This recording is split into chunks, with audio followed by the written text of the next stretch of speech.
রমজান মাসে একটা অনুরোধ করবো, আল্লাহর ওয়াস্তে কৃত্রিম সংকট তৈরি করে মানুষকে কষ্ট দিয়েন না। বরং এই মাসে আপনি দাম আরো কমিয়ে দেন, আল্লাহ আপনার রিজিকে বারাকা দিবেন ইনশাআল্লাহ। মানুষকে খাওয়ান, বেশি বেশি ইফতার করান, বেশি বেশি ইফতার করান, সমাজ কল্যাণমূলক কাজ করেন, আল্লাহ রহম করবে ইনশাআল্লাহ। আল্লাহর ওয়াস্তে এই মাসটাকে কোটিপতি হওয়ার সুযোগ মনে করেন না, এটা আপনার ক্ষমা পাওয়ার মাস। আল্লাহ পাক বোঝার তৌফিক দান করুন তাদেরকে। তারপরেও কিছু মানুষ থাকবে লাহুম কুলুবুন লা ইয়াফকাহুনা বিহা, যাদের কলব আছে উপলব্ধি করে না। ওয়া লাহুম আযানুন লা ইয়াসমাউনা বিহা ওয়া লাহুম আ'য়ুনুন লা ইবসিরুনা বিহা, কান আছে শুনে না, চোখ আছে দেখবে না। উলাইকা কাল আনআম, এরাই জন্তু জানোয়ারের মতো। বাল হুম আদাল, বরং তার চেয়ে ওরা নিকৃষ্ট। বাল হুম আদাল, বরং তার চাইতেও নিকৃষ্ট। ওয়া উলাইকা হুমুল গাফিলুন, গাফিল সম্প্রদায়। শুরু থেকেই জ্ঞান আছে, আর এই জ্ঞান সৃষ্টিগতভাবে আমাদের মধ্যে ছিল না, আল্লাহ পাক শিখিয়েছেন। তাহলে সভ্যতা এগিয়ে যাবে কিভাবে? জ্ঞান চর্চার মধ্য দিয়ে। বুঝতে পারছেন? আগে জ্ঞান। এখনো যদি আপনি একটা সুন্দর সভ্যতা চান, জ্ঞান চর্চা, এছাড়া কোনো অপশন নাই। জ্ঞান এর চর্চা, প্রসার, প্রচার, সভ্যতা, সমাজ সুন্দর হবে ইনশাআল্লাহ। এরপর কি হলো? সভ্যতা এগিয়ে গেল কিভাবে? তার বুকের হাড় থেকে হাওয়া আলাইহিস সালাম, এই যে সভ্যতার একটা অংশ, মহিলাদেরকে ছাড়া কি আপনি সমাজ চিন্তা করতে পারবেন? তারা আমাদের মধ্য থেকেই সৃষ্টি, এবং বাঁকা হাড় থেকে জোরে চাপ দিতে যায় না, ভেঙে যাবে। জোরে চাপ দিতে যায় না, ভেঙে যাবে। বাস্তব অভিজ্ঞতা থেকেই বলছি। আর ছেড়ে দিলে আবার ওইভাবেই থেকে যাবে।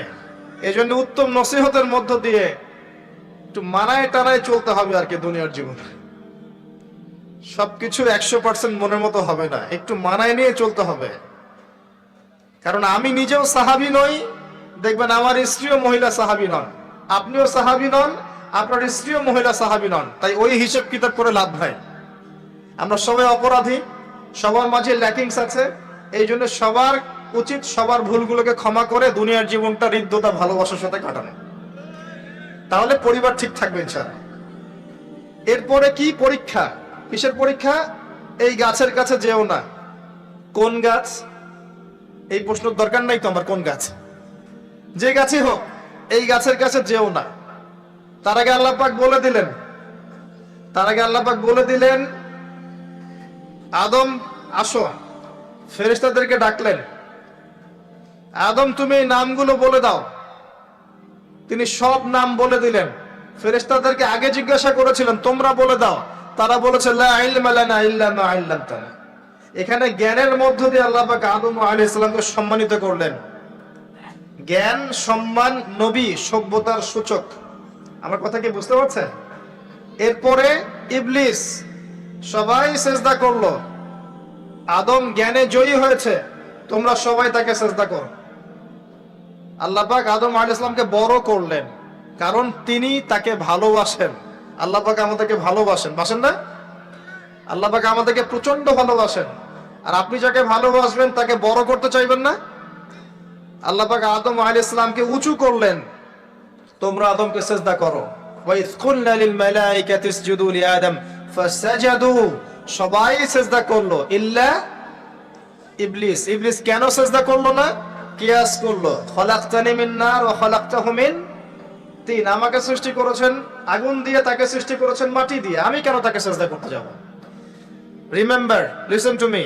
ইবলিসের জ্ঞান ছিল, ইবলিসের আমল ছিল। আই রিপিট, ইবলিসের জ্ঞান ছিল, ইবলিসের আমল ছিল।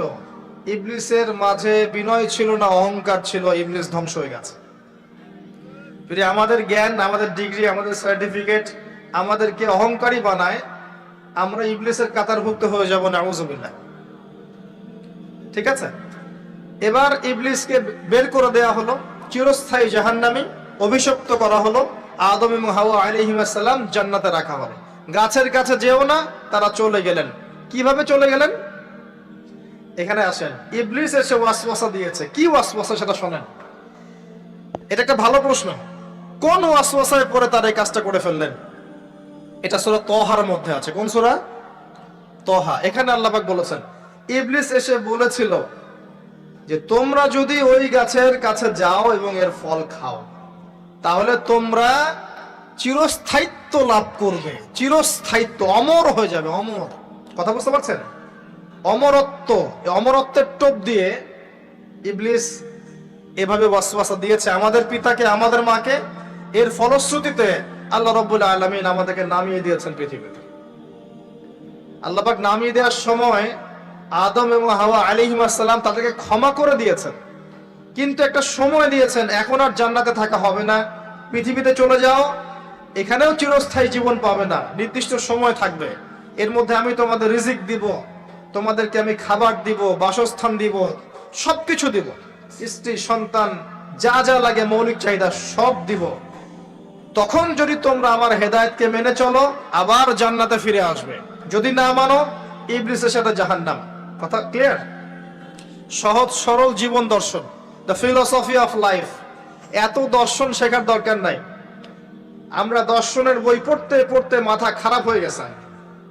পশ্চিমা দর্শন, জৈন দর্শন, চারবাক দর্শন, ইউরোপিয়ান দর্শন, আধুনিক দর্শন পড়তে পড়তে অবস্থা খারাপ।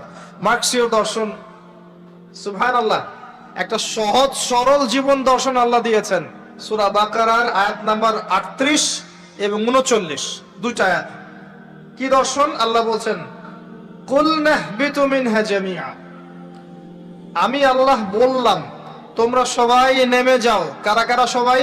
আদম, হাওয়া, ইবলিস, তোমরা নেমে যাও পৃথিবীতে।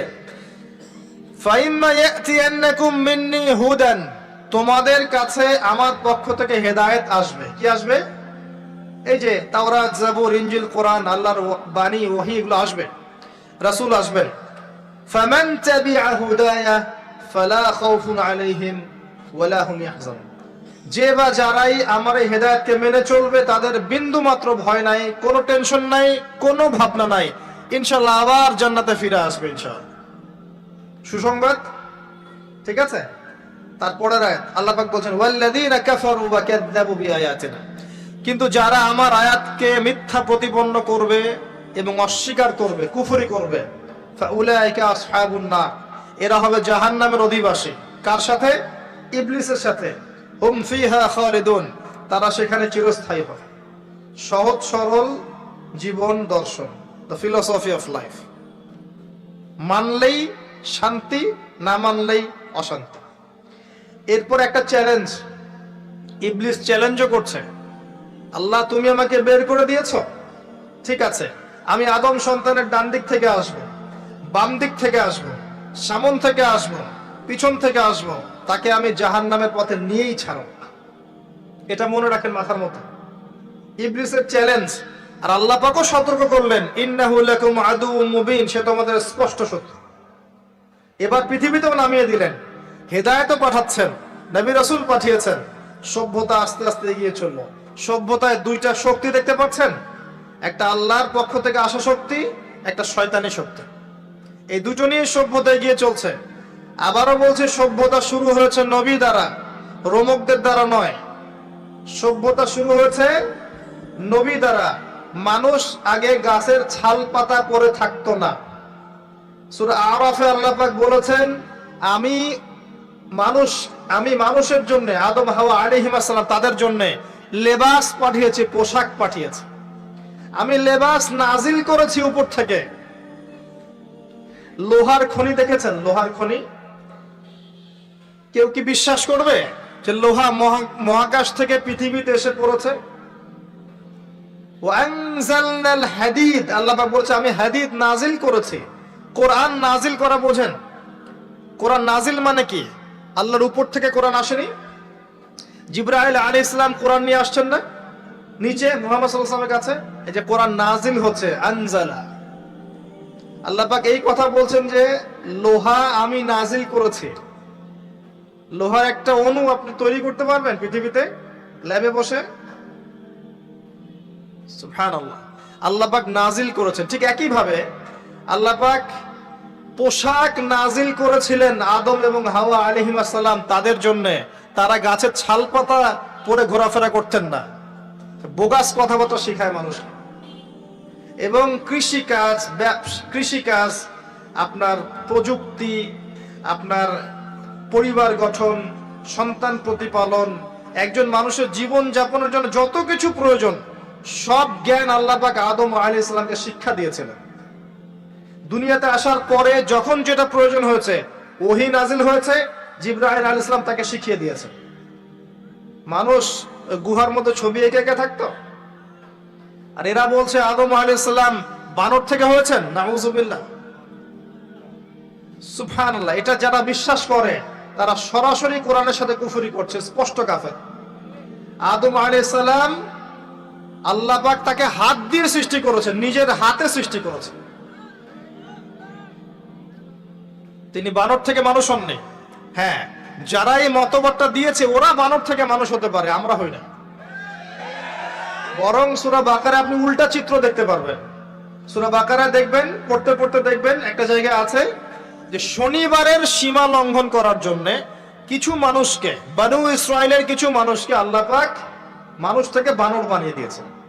আছে না দলিল? তাহলে এটার প্রমাণ পাওয়া যাচ্ছে। সুবহানাল্লাহ। আসেন, সভ্যতা এগিয়ে চলল। সভ্যতা দুটো শক্তি, আল্লাহর বিধান, আল্লাহ নাজিলকৃত পবিত্র তাওহীদ, এবং অপর সাইডে আছে শয়তানের শিরক। কথা কি বুঝতে পারছেন? দিন দিন এগিয়ে চলতে লাগলো। প্রথম কি ক্রাইমটা হলো পৃথিবীতে? সভ্যতার প্রথম ক্রাইম হয়েছে হাবিল কাবিল। কে কাকে হত্যা করেছে? কাবিল হাবিলকে হত্যা করেছে। কি কারণে? ঈর্ষা। ঈর্ষা। এখান থেকে এই সভ্যতার শিক্ষা কি? শিক্ষা হচ্ছে এটাই, আজকের দিনেও যদি আমরা হাবিল আর কাবিলের মতো, এই যে কাবিল যেমন করে ঈর্ষা পরায়ণ হয়ে হাবিলকে হত্যা করেছে, এই ঈর্ষা ত্যাগ না করতে পারি, তাহলে এই উম্মার তাকদীরে খারাপই আছে। কথা কি বোঝা যায়? আমরা এখন পর্যন্ত সেই কাবিলের সুন্নত ত্যাগ করতে পারি নাই। ভিতরটা হিংসা দিয়ে ভর্তি, জর্জরিত। এগুলো যদি খুলে আল্লাহ পাক দেখাতে পারতেন জনগণের সামনে, লজ্জায়, দুর্গন্ধে, ধিক্কার জানাতে জানাতে আপনি আমার লেকচারও শুনতে আসতেন না। হ্যাঁ, যদি আমার কলিজাটাকে খুলে আল্লাহ পাক দেখাতেন যে দেখো এর কলিজার মধ্যে কি পরিমাণ হিংসা আছে, ঈর্ষা আছে, দুনিয়ার লোভ আছে, লালসা আছে, পরশ্রী কাতরতা আছে, দুর্গন্ধে আপনি আমার লেকচার শুনতে আসতেন না। জি, এটা সৌভাগ্য যে আমাদের ভিতরটা আল্লাহ পাক দেখাননি। আল্লাহ পাক আমাদের কলবটাকে পরিষ্কার করুন, আত্মশুদ্ধি দান করুন, আল্লাহর নূর দান করুন, এবং ঈর্ষা ত্যাগ করার তৌফিক আল্লাহ পাক দান। এবার আসেন, সভ্যতা এগিয়ে চলছে। লেকচারটা একটু লম্বা হতে পারে, একটু ধৈর্য ধরেন। সভ্যতা এগিয়ে চলছে। আদম আলাইহিস সালামের যুগে কোনো পাপাচার খুব একটা দেখা যাচ্ছে না, শুধু এই পাপাচার ছাড়া। এর পরের জেনারেশনে গিয়ে দেখছি নূহ আলাইহিস সালামের কওম। কার কওম? নূহ আলাইহিস সালাম। 5 জন বড় বড় নবীর একজন। 5 জন বড় বড় নবীর নাম নূহ আলাইহিস সালাম, ইব্রাহিম, মূসা, ঈসা, মুহাম্মদ সাল্লাল্লাহু আলাইহি ওয়াসাল্লাম। আমি কিন্তু শেষে প্রশ্ন করব, উত্তর দিতে হবে, ঠিক আছে? ইনশাআল্লাহ। সঠিক উত্তর দিতে পারলে পুরস্কার, না পারলে যে পারবে তাকে আপনি হাদিয়া দিবেন। আপনার পকেট থেকে হাদিয়া নিয়ে তাকে দেওয়া হবে ইনশাআল্লাহ। তো নূহ আলাইহিস সালামের যুগে কি? শিরক। প্রথম শিরকের পাপ মানুষ দেখলো। ইয়াগুস, ইয়াউক, নাসর, এরকম কিছু মূর্তি ছিল। এই মূর্তিগুলো তার উপাসনা করা শুরু করলো। বাই দ্য ওয়ে, এই মূর্তিগুলো কিন্তু তারা হাতে তৈরি করে নাই। আমার কথাটা ভালো করে বোঝেন। এই মূর্তিটা তারা আসলে অটোমেটিকলি হাতে তৈরি করে নাই। এই মূর্তিটা তৈরি করার পিছনে শয়তান তাদেরকে ওয়াসওয়াসা দিয়েছিল। কি ওয়াসওয়াসা দিয়েছিল? এই ব্যক্তিরা ছিল আগের সময়কার বুজুর্গ ব্যক্তি। বুজুর্গ ব্যক্তি বোঝেন? পরেশগার বুজুর্গ ব্যক্তি। তো শয়তান এদেরকে বুঝিয়েছিল, যদি তোমরা বুজুর্গ ব্যক্তিদের, আল্লাহওয়ালা মানুষদের মূর্তি তৈরি করে মসজিদের বাইরে রাখো, তাদেরকে দেখলে তোমাদের ইবাদতে মনোযোগ বাড়বে। শয়তান এই ওয়াসওয়াসা দিয়েছে। ওই জেনারেশন তাই করলো। ওই জেনারেশন যখন চলে গেল, পরের প্রজন্মকে শয়তান ওয়াসওয়াসা দিল, আরে মসজিদের বাইরে কেন, ভেতরেই রাখলে হয়। তারা ভেতরে নিয়ে আসলো। এই জেনারেশন শেষ হয়ে গেল। তারপরে আরেকটা জেনারেশন আসলো, ওদেরকে শয়তান বুঝালো সরাসরি এদের কাছে চাইলেই হয়। শিরক শুরু হলো। আপনি কি বুঝতে পারছেন কিভাবে শিরক শুরু হয়েছে বিশ্বে? এবার নূহ আলাইহিস সালাম 950 বছর তার কওমকে দাওয়াত দিলেন, শিরক ছেড়ে দাও, শিরক ছেড়ে দাও। কত বছর? 9টা শতাব্দী, 9.5 শতাব্দী তিনি তার উম্মাহকে দাওয়াত দিলেন, শিরক ছেড়ে দাও। তার স্ত্রী পর্যন্ত তার কথা শুনলো না, তার ছেলেও তার কথা শুনলো না। দাওয়াতটা কেমন ছিল? আমাদের মতো এই যে লাক্সারিয়াস বসে বসে দাওয়াত দেয় এমন নয়। দাওয়াতটা এমন ছিল, নূহ আলাইহিস সালাম নিজেই বলছেন, ইন্নী দাআউতু কওমি লাইলা ওয়া নাহার। আল্লাহ, আমি আমার কওমকে দিন রাত দাওয়াত দিয়েছি, দিন রাত 24 ঘন্টা। ওয়ালাম ইয়াজিদহুম দুআই ইল্লা ফিরারা। আমার দাওয়াত শুনে মানুষ খালি পালিয়েই গেছে, পালিয়েই গেছে। এরকম করে দাওয়াত দিয়েছে, এমন ভাবে দাওয়াত দিয়েছেন, শেষে সমাজের মানুষ শুনছে না, পরিবারের লোকও কথা শুনছে না। তখন হাত উঁচু করে বলছেন, রব্বি আন্নী মাগলুবুন ফান্তাসির। আল্লাহ, আমি পরাজিত, আমাকে সাহায্য কর। তখন আল্লাহ পাক প্লাবন পাঠালেন, ধ্বংস হয়ে গেল জালেম। আর যারা মুমিন তাদেরকে আল্লাহ পাক উদ্ধার করলেন কিস্তিতে করে। সভ্যতার সংকট বুঝতে পারছেন? সভ্যতার সংকট মানে হচ্ছে শিরক। যখন সভ্যতায় শিরক এসেছে, আল্লাহ পাক তাওহীদ পন্থীদেরকে বাঁচিয়েছেন, মুশরিকদেরকে ধ্বংস করে দিয়েছেন। এবং এই মুশরিকদেরকে আল্লাহ পাক পরকালেও জাহান্নামের আগুনে জ্বালাবেন, আর তাওহীদ পন্থীদেরকে আল্লাহ পাক পরকালে জান্নাত দিবেন ইনশাআল্লাহ। এই সভ্যতা এগিয়ে যাচ্ছে, এরপরে আরো এগিয়ে গেল। সব তো বলার সময় নাই, কয়েকটা বলছি। এগিয়ে যেতে যেতে একটা কওম আসলো, একটা সভ্যতা আসলো, যারা এত শক্তিশালী, ফিজিক্যাল স্ট্রাকচার এত লম্বা চওড়া, মানে এক একজন তাল গাছের সমান সমান লম্বা মানুষ, আদম সন্তান। পাহাড় কেটে কেটে বাড়ি নির্মাণ করে। এবং তাদের এই সভ্যতা সম্পর্কে আল্লাহ পাক বলেছেন যে লাম ইউখলাক মিসলুহা ফিল বিলাদ। এমন সভ্যতা পৃথিবীতে সৃষ্টি করা হয়নি, এত উচ্চ মানের সভ্যতা ছিল। এদের নাম ছিল আদ জাতি। আদ কি নাম? তাদের নবী ছিলেন হুদ আলাইহিস সালাম। কি নাম? হুদ আলাইহিস সালাম। তিনি দাওয়াত দিলেন একই স্টাইলে, আল্লাহর ইবাদত করো, আমার আনুগত্য করো, শিরিক করো না, ইত্যাদি ইত্যাদি। কওম তার কথা শুনলো না। অল্প কিছু মানুষ শুনলো, তাদেরকে তিনি সাথে নিয়ে চলে গেলেন। আল্লাহ পাক জালেমদেরকে ধ্বংস করে দিলেন। একই সুন্নাহ। কিভাবে ধ্বংস করলেন? ঝঞ্ঝা বায়ু দিয়ে।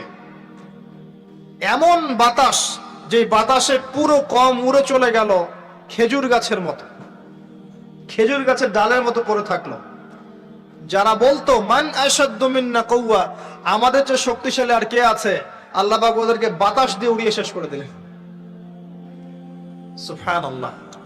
এরপরে আরেকটা সভ্যতা আসলো, যার নাম সামুদ। তাদের নবীর নাম সালেহ আলাইহিস সালাম। তারাও আদ জাতির ভাই, ওরাও ফিজিক্যালি অনেক স্ট্রং ছিল। একইভাবে নবী দাওয়াত দিলেন, তারা কবুল করলো না। আল্লাহ পাক ওই মুমিনদেরকে উদ্ধার করলেন, বাকিদেরকে বজ্রপাত দিয়ে ধ্বংস করে দিলেন। কি দিয়ে ধ্বংস করলেন? বজ্রপাত। বজ্রপাতের প্রচন্ড শব্দে কর্ণঘোর ফেটে গেল, তারা তাদের ঘরের সামনেই পড়ে থাকলো। এটা একটা কওম ছিল, যেই কওমটাকে বলা হয়েছিল যে সময় আছে তোমাদের সামনে, তোমরা চাইলে তওবা করে ফিরে আসতে পারো, অথবা 3 দিন ভোগবিলাস করতে পারো, ধ্বংস আসবে, আযাব আসবে। ওরা বলেছিল বরং আমরা 3 দিন ভোগবিলাস করে নেব। কোন সম্প্রদায়ের সাথে এই আকীদাটা মিলছে? বর্তমান যুগের কোন সভ্যতার সাথে এই আদর্শটা মিলছে? কথা কি বুঝতে পারেন? কারা শিখায় মানুষকে খাও দাও ফুর্তি করো, খাও দাও ফুর্তি করো, কালকের কি চিন্তা, আজকেই বেঁচে নাও? কারা শিখায়? এই যে সালেহ আলাইহিস সালামের কওম এমন ছিল। তওবা করে ফিরে আসো, ওরা বলছেন না, 3 দিন সময় আছে, খেয়ে নিয়ে ফুর্তি করে নেব। জেনা, মদ, খাওয়া দাওয়া সব চললো। তৃতীয় দিন সকালবেলা ফজর সময় বিকট শব্দে ওদের কর্ণগুহর আল্লাহ ফাটিয়ে দিলেন, এবং ঘরের সামনে চিৎপটাং হয়ে পড়ে থাকলো। কম শেষ, ডিস্ট্রয়। এখনো হিজাজ অঞ্চলে তাদের ধ্বংসাবশেষ দেখা যায়, অনলাইনে সার্চ করে দেখেন। সভ্যতা এগিয়ে চললো। আপনি কি সভ্যতার এগিয়ে যাওয়ার মধ্যে মিল পাচ্ছেন? কোন একটা কমন জিনিস পাচ্ছেন? প্রত্যেক সভ্যতা আল্লাহ পাক ওহী নাজিল করেছেন, রাসূল পাঠিয়েছেন, আনুগত্যের দিকে আহ্বান করেছেন। যারা করে নাই ধ্বংস, যারা করেছে সফল। সভ্যতার সংকট। সভ্যতা এগিয়ে যেতে যেতে একটা কওম আসলো, যার নাম হচ্ছে শুআয়ব, কওমে মাদিয়ান। কি নাম? কওমে মাদিয়ান, শুআইব আলাইহিস সালামের কওম। শুআইব আলাইহিস সালাম একজন নবী ছিলেন, যিনি তার মেয়েকে মূসা আলাইহিস সালামের সাথে বিয়ে দিয়েছিলেন। ওইদিকে আমরা আসছি ইনশাআল্লাহ। শুআইব আলাইহিস সালামের কওমের অপরাধ ছিল এরা মাপে কম দিত, ঠিক রমজান মাসে আমাদের কিছু ব্যবসায়ীর মতো। কথা কি বুঝতে পারছেন? ওরা অপেক্ষায় থাকে কখন রমজান আসবে, তার আগে সব সিন্ডিকেট করে ফেলবো, কৃত্রিম সংকট তৈরি করব, মানুষ তারপরে আমাদের পিছনে হন্য হয়ে ঘুরবে, তেল পাবে না, ডাল পাবে না, চাল পাবে না, এবং গভর্নমেন্টকে বিব্রত করবে। এভাবে গভর্নমেন্টকে বিব্রত করে ফেলে। পরে দেখতে পাচ্ছেন না কি হচ্ছে? মানুষ, বৃদ্ধা মহিলা দৌড় দিচ্ছে ট্রাকের পিছনে, বাবা একটা আমাকে একটা মানে একটা টোকেন দিয়ে যাও, অন্তত একটা পলিথিন আমাকে দিয়ে যাও, এটা বলে ট্রাক ধরে ধরে দৌড়াচ্ছে একটা বৃদ্ধা মহিলা। তারাও আমাদের দেশের মানুষ, আর এই ব্যবসায়ীরাও আমাদের দেশেরই মানুষ। কৃত্রিম সংকট, আল্লাহ পাক কৃত্রিম সংকট যারা তৈরি করে তাদের কি শাস্তি দিচ্ছেন একটু পরে দেখাচ্ছে। তারা শুআইব আলাইহিস সালামের কওম মাপে কম দিত এবং ডাকাতি করত। কি করত? ডাকাতি। আমরাও কিন্তু কম করি না ডাকাতি। এখন আমরা নেক্সট সুরতেও ডাকাতি করি, বৎসুরতেও ডাকাতি করি না? অনেকে তো কোটটাই পরে ডাকাতি করে, কোটটাই পরে বড় বড় মাপের ডাকাতি করে। কারণ আপনি কোটটাই পরলে তো ধরতে পারবেন না কলার, সাথে তো প্রোটেকশন আছে। হ্যাঁ, দেখবেন বাধ্য হয়ে বলতে হচ্ছে। দেখবেন কোথাও যাবেন, টিকিটের দাম দেখবেন 5,000 টাকা বা 6,000 টাকা, হঠাৎ দেখবেন দাম চলে গেছে 23,000 টাকা, 20,000 টাকা। কোটটাই পড়ে আছে, আপনি কিছু বলতে পারবেন না, কিছু বলতে পারবেন না। সব ক্ষেত্রে এগুলো চলছে। স্যুট বুট পরে বসে থাকবো সুদী ব্যাংকে, মানুষের রক্ত চুষে খাচ্ছে। অনেক সময় দেখা যায় দিনের লেবাস পরেও আমরা জনগণের টাকা পয়সা লুটে খাই। হ্যাঁ, তো ওই যে ডাকাতি করতো শুআইব আলাইহিস সালামের কওম, এবং তারা মাপে কম দিত।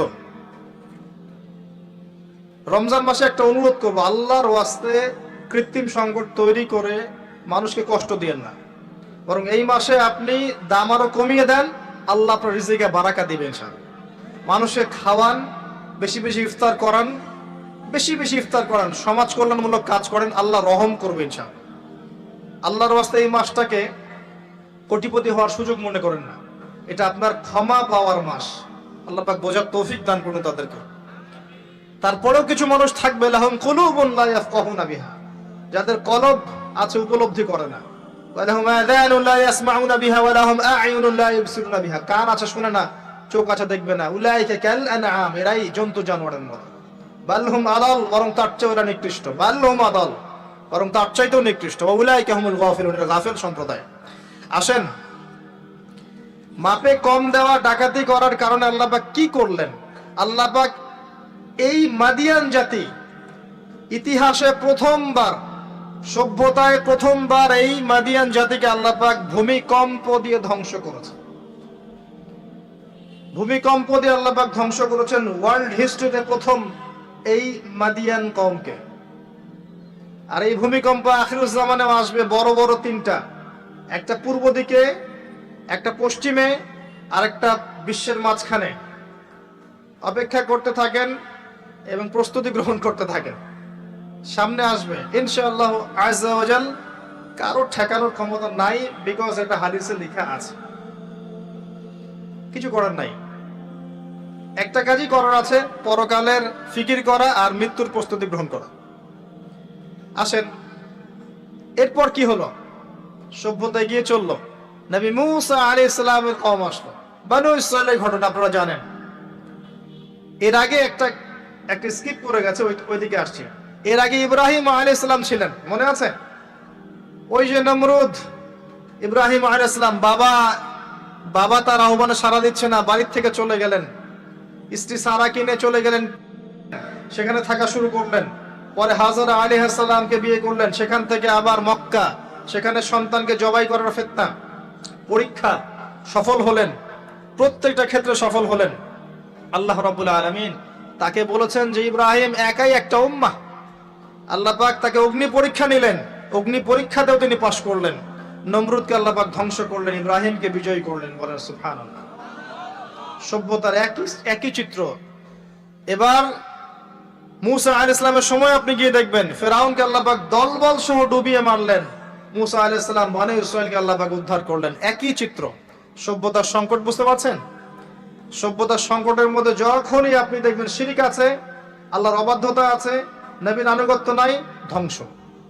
যখনই তাওহীদ আছে, সুন্নত আছে, হালাল আছে, নবীর আনুগত্য আছে, সাফল্য।